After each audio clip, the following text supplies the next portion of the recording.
Et on passe directement à notre sixième invitée. Elle est présidente de l'association Baraka Angels, ou comme certains l'appellent, l'ange des montagnes.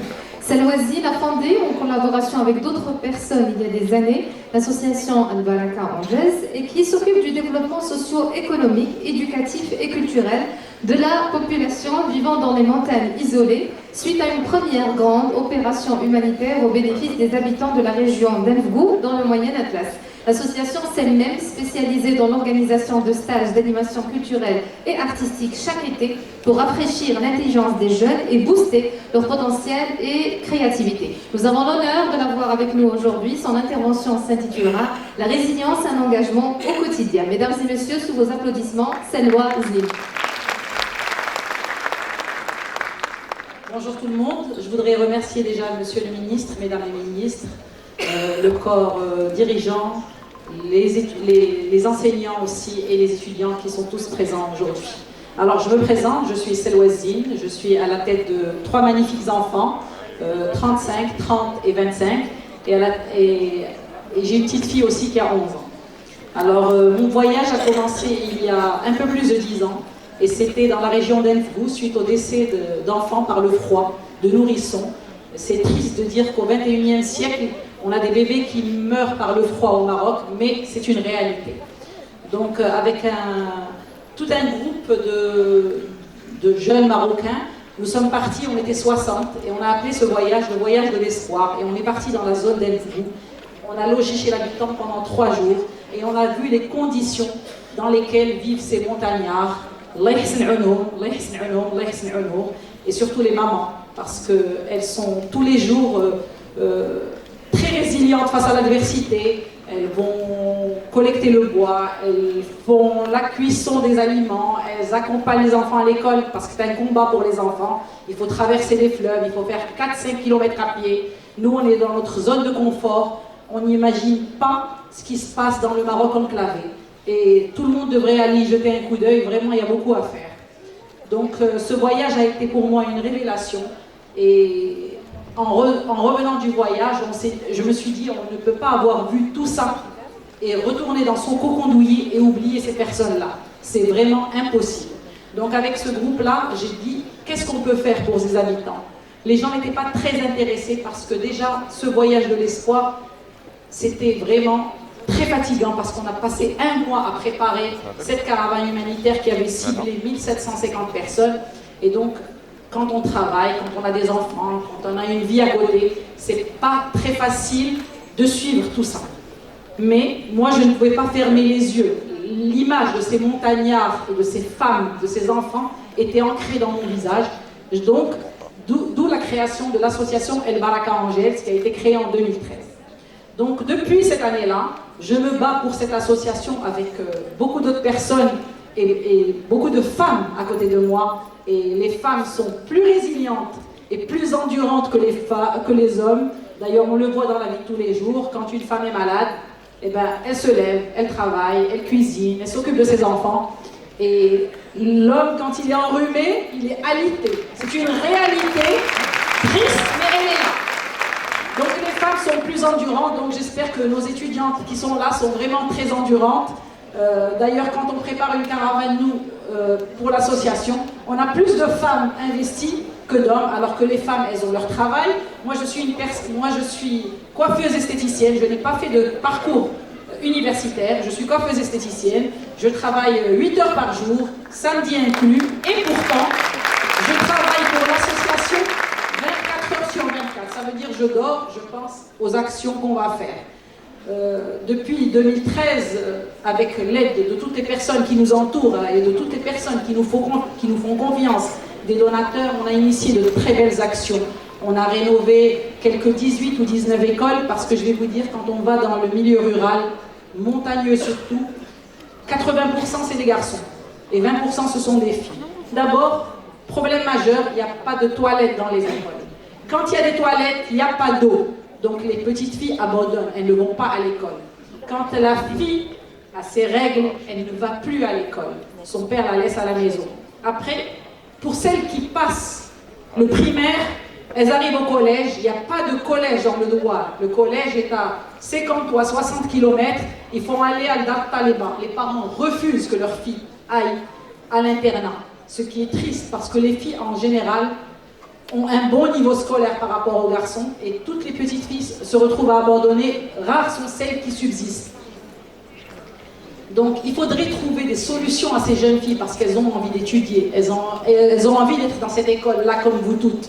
Mais rares sont celles qui ont la chance. D'ailleurs, pour l'anecdote, cette année, je suis retournée dans la région d'Enfgou qui a été le déclic pour l'association et on publiait sur la page de l'association et je reçois un message. La première année, on était parti en 2013, janvier 2013, et on était passé dans les écoles, et on avait vu les enfants et on leur avait promis, en tant que citoyen, pas en tant qu'association, je leur avais dit, écoutez, à la fin du trimestre, les 2 meilleurs de chaque classe, on les emmène en voyage à Marrakech. C'est des enfants qui n'étaient jamais montés dans un transport, qui n'étaient jamais sortis de leur Douar. On leur a dit alors étudiez bien et on prend les 2 premiers. Et à la fin du trimestre, on a contacté les professeurs des 10 écoles qu'on avait choisies et ils nous ont donné la liste des enfants. Et on a pris 2 transports touristiques, on est allé récupérer 50 enfants et 10 enseignants et on les a amenés à Marrakech. Pendant 5 jours, ils étaient à Marrakech, on les a habillés, on les a... Ils étaient comme des citadins, parce qu'en venant, ils étaient avec des peignoirs, ils ont vomi dans le bus, parce qu'ils n'étaient jamais montés dans un transport et ils ont vu autre chose. Mais ils étaient heureux. Et donc pour l'anecdote, je racontais, donc on publie cette action de Enfgou, j'y ai retourné après 10 ans, et ça m'a fait vraiment chaud au cœur de retourner dans le village qui a été à l'initiation de l'association El Baraka Angels. Et je reçois un message sur Instagram d'une jeune fille qui me dit « J'étais très contente de te revoir. » Je lui dis « Mais tu es qui ?» Elle me dit « Tu sais, je suis une des petites filles que tu as emmenées à Marrakech. Et je suis à l'université de Meknès et ça m'a donné envie de continuer. » Je lui dis « Pourquoi tu n'es pas venue me voir ?» Elle m'a dit « J'ai pas osé. J'ai pas osé venir te déranger. » Je lui dis non, mais tu m'aurais pas dérangé. Et donc, ça m'a fait plaisir que le fait qu'on ait emmené ses enfants à Marrakech et qu'elle ait vu autre chose, cette petite fille du village ait eu envie de poursuivre ses études et d'avoir un parcours plus important pour aider aussi son village, parce que c'est l'objectif. L'objectif de ces enfants, c'est aussi d'aider leur famille, parce que d'accord, on va dans une grande ville, mais on aimerait bien que tout le Maroc soit une grande ville et pas qu'il y ait des zones enclavées où il y a des gens qui n'ont pas d'eau, qui font 4-5 km pour prendre un seau d'eau, d'enfants qui font 4-5 km pour aller à l'école. L'état des écoles est malheureusement lamentable. Les écoles sont construites, c'est bien, et il y a des écoles satellites qui rapprochent l'enfant de l'école. Des fois, on a des écoles où il y a 7-8 enfants, c'est excellent. Mais vu les conditions climatiques dans les montagnes, les écoles se détériorent très très vite. Et là, on a besoin de tout le monde. On a besoin de tous les Marocains. Parce que, comme je dis, c'est l'affaire de tout le monde. C'est pas l'affaire de l'État. C'est pas l'affaire du ministère. C'est l'affaire de tout le monde. Et chacun, en faisant un petit quelque chose, peut aider justement ces personnes dans les zones enclavées. Ces filles ont besoin d'étudier. Les garçons ont besoin d'étudier. Ils ont besoin d'avoir une école adéquate. Ils ont besoin d'avoir un dispensaire de santé digne de ce nom pour pouvoir avoir leurs soins médicaux. Ils ont besoin d'avoir des routes, des infrastructures. Et c'est justement tous la main dans la main qu'on peut y arriver. Et d'où le rôle de nos étudiants ingénieurs, parce que vous êtes le changement, vous avez les solutions. Mais il suffit de voir plus loin que notre vie, que notre cocon douillet, comme je dis toujours. Il faut aller voir ailleurs ce qui se passe et aider les autres. Ces étudiants ont envie aussi d'être comme vous, assis aujourd'hui dans cet amphithéâtre, d'avoir une vie comme la vôtre. Certains sûrement viennent aussi de ces villages. Et bravo, bravo d'avoir résisté et d'être arrivés aujourd'hui ici. Et j'espère que tous les étudiants marocains pourront arriver un jour et qu'on n'aura pas des enfants qui abandonnent au CM1 ou au CM2 parce qu'ils ne peuvent pas poursuivre leurs études, parce que les parents ont refusé de les envoyer le Dar Taïb ou la Dar Taliba, parce que, et les raisons sont innombrables. Donc avec l'association, on fait des forages, on essaye de rapprocher l'eau des villages, on fait des terrains de sport, on fait des centres socio-éducatifs, on crée des bibliothèques et on fait des stages culturels et artistiques. Et malheureusement, pour ces stages culturels et artistiques, on a souvent que des étudiants qui viennent de l'étranger. Malheureusement, parce que nos étudiants, justement, aiment bien rester dans leur cocon douillet. On a des Français qui arrivent chaque année et on les loge en montagne dans des conditions pas top. Vraiment, les conditions sont très difficiles. Et pourtant, chaque matin, ils se réveillent, ils vont dans une école et pendant l'été, ils font des stages culturels et artistiques. Ils apprennent aux enfants ce qu'il y a ailleurs. Justement, ce qu'il y a ailleurs peut inciter ces enfants à vouloir aller ailleurs, à vouloir pousser plus loin que leur village natal. Et donc, j'espère vraiment que ces étudiants-là qui sont tous présents aujourd'hui vont relever ce défi et aller s'occuper un peu des enfants des montagnes et leur donner une bouffée d'espoir, parce qu'ils ont besoin d'espoir. Et en général, ce sont des étudiants qui peuvent se révéler très brillants. Il suffit qu'on les booste. Vraiment, il suffit qu'on les booste. Donc, j'ai lancé une bouteille à la mer. Monsieur le ministre est là. Moi, j'aurais aimé que l'activité sociale soit une note comptée dans le parcours d'un étudiant, comme cela est fait à l'étranger. Quand on reçoit des étudiants, ils ont une note qu'on leur donne. Et bien, je vous jure qu'ils ne valident pas leur année si leur note est nulle. Pourquoi pas les nôtres? Et pourquoi recevoir des étudiants français alors qu'on a des Marocains? On devrait être les premiers à vouloir aider notre Maroc. Non? وكيف السي وليد نرجعوا ديما للنية. أنا ملي بديت هذه الجمعية بديت بالنية. On a relevé des défis. On a construit une école qui a coûté 700 000 dirhams dans une zone très enclavée où malheureusement, il y avait une seule classe et il y avait 250 élèves dans cette école. Pourquoi? Parce qu'aucun promoteur ne voulait prendre ce projet tellement c'était enclavé et que pour emmener les matériaux, c'était difficile. Nous, la résilience nous a permis de le faire. On emmenait les matériaux, on s'arrêtait à 1 km du Douar et on continuait à dos de mulet avec les matériaux. Et en ce moment, cette école contient 4 classes, une cuisine, une cantine, des toilettes, et les 250 élèves vont en classe. Donc, quand on veut, on peut. Il n'y a aucune barrière. Il suffit de vouloir pour pouvoir. Pendant le Covid, l'association a pu reverser près de 3 millions de dirhams, alors que tout le monde était dans le besoin. Je ne pense pas que quelqu'un ici se disait c'était super dans le Covid, toutes les activités étaient arrêtées. Et pourtant, chaque soir, je faisais une vidéo et je demandais à nos concitoyens d'aider les concitoyens des montagnes. Et tout le monde donnait, et tout le monde aidait. Et c'est ainsi qu'on a pu aider à peu près 8000 familles, si je me rappelle. Parce que إذا كانت احنا عندنا الحركة واقفة في المدينة في الدوار شنو عندهم؟ هم عندهم الحركة واقفة العام كله. ملي كتوقف في المدينة راه داك الولد اللي كيكون عندهم بوحدو خدام في المدينة راه كيرجع للدوار هو الأول كيصيفطوه لأنه هو الأول اللي ما صمش. دونك هو الأول كيجريو عليه يعني واقفة عند كل شيء. وحنا المغاربة راه عندنا القناعة وكنبغيو نعاونوا خصنا غير تكون ثقة. Et justement, pour la résilience, chacun pense qu'un parcours associatif, d'abord c'est une passion. Parce que si ce n'est pas une passion, on ne peut rien faire. Moi, je suis passionnée. Si vous demandez à mon mari, il va vous dire, mais là derrière, elle est tellement passionnée que c'est insupportable. Mais bon, alhamdoulilah, je suis passionnée et pour moi, rien n'est impossible. À chaque fois qu'on va dans un douar, on se dit on pourrait faire ceci, on pourrait faire cela. Et 80% des gens me disent mais c'est impossible, tu rêves. Justement, le rêve est fait pour être réalisé. Pourquoi on dit qu'il y a un rêve? Eh bien, pour le réaliser, il suffit d'être transparent aussi. Ça veut dire que quand on fait quelque chose, il faut vraiment être transparent, tout expliquer, tout montrer. Alhamdoulilah, Rabbi kikemmel. Cette année, on a pu aider, je ne sais pas, 4000 familles cet hiver, c'est vers les 4000 familles, je pense. Et on a fait notre action d'hiver, c'était 1500 familles. On s'est dit, on s'arrête là, 1500, c'est très bien pour l'hiver.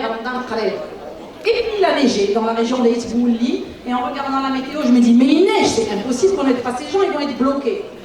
Mon mari, il est là, il me dit, mais tu rêves, tu viens de faire 1500 paniers, tu peux pas. Je lui dis, mais qui ne tente rien n'a rien. On a tenté, ça a marché. Il y a eu les chutes de neige à Ouarzazate. On a tenté, ça a marché. Alhamdoulilah, il suffit d'être transparent et avoir beaucoup de courage pour résister. Donc, par rapport à l'anecdote aussi de la résilience, en retournant à Enfgou, on y était en février cette année, début mars, j'ai été agréablement surprise par une jeune fille que j'ai retrouvée là-bas, qui s'appelle Fedwa Linzri et que je salue aujourd'hui, elle n'est pas présente. C'est une jeune fille qui a fait un parcours académique en France et qui avait un super emploi dans une grande multinationale et qui aime les randonnées. Donc elle est venue faire une randonnée dans le Moyen Atlas et elle est allée dans le village d'Enfrou. Je ne sais pas si quelqu'un ici connaît le village d'Enfrou. Voilà. Elle est allée dans le village d'Enfrou et elle a été attirée justement par la résilience des femmes. Elles ont envie d'aller plus loin. Elle a tout laissé tomber. Et elle est venue, elle s'est installée chez une famille pour que quelqu'un ait fait ses études. On a l'habitude que les Européens fassent ça. Ils laissent tout tomber et recommencent à zéro. Et bien cette jeune fille, elle a tout laissé tomber en France. Son appartement, son travail, et elle avait un super poste. Et elle est venue s'installer à Enfrou, justement. Elle a ouvert, au début, elle a habité chez l'habitant. Puis après, elle a loué une petite maison et elle a commencé à aider les femmes du village, à leur donner des cours. Elle travaille avec les enfants. Elle fait office d'infirmière dans le droit. Quand quelqu'un est blessé, c'est elle l'infirmière. Et elle essaye de pousser les femmes plus haut. Elle est en train de leur créer une coopérative de tapis. Elle leur donne des cours de dessin pour que justement, elles puissent aller plus loin. Donc vraiment, je trouve que c'est une fierté cette jeune fille. Il n'y en a pas beaucoup, malheureusement. On aimerait bien qu'il y en ait beaucoup au Maroc. Donc, si ça peut donner des idées à certaines, les femmes, ملي كنبغيو شي حاجه راه كنقدروا عليها. راه كيقول لك يقدر عليكم غير الله سبحانه الله وتعالى وراه بصح. ملي كنديروا شي فكره في راسنا راه ما يزولها حتى. دونك نتمناو نديروا الافكار المزيانه ونقاوموا. حنا المغرب ديالنا محتاجنا كلنا، محتاج الراجل ومحتاج المراه. والمراه محتاجه اكثر لان هي كتربي الاولاد، دونك خصها تعطي ديك الطريقه لوليداتها باش حتى هما يمشيو بعيد ويعاونوا بلادهم. راه بلادنا ماشي هي الرباط وماشي هي لو موند فين انا عايشه، راه بلادنا هي البلاد كلها، كل شيء محتاجنا. ولا لما يدينا كل واحد يديه في يد الاخر راه يمكن نمشيو بعيد. وراه حنا شفنا في الفوت تبارك الله مشينا بعيد، علاش كنمشيوش بعيد في كل شيء؟ راه كاينين باقي الدواور اللي ما عندهمش الماء.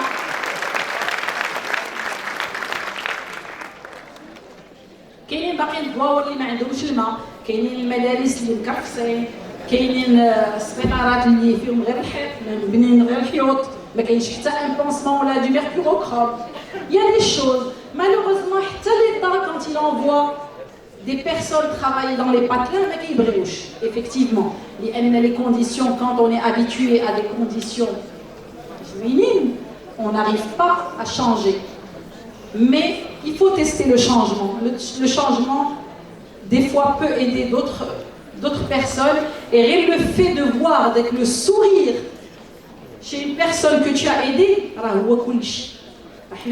les actions humanitaires, on souffre beaucoup. Faire la collecte, c'est très difficile de collecter de l'argent. C'est vraiment très difficile. C'est très difficile d'initier une action. Des fois, quand vous dites le panier alimentaire, les gens pensent que tu as fait le panier alimentaire, c'est très facile. Ils ne savent pas que pour faire 1000 paniers alimentaires, je mets 60 millions. 60 millions, Merci Madame Salwachine, excusez-moi de vous interrompre.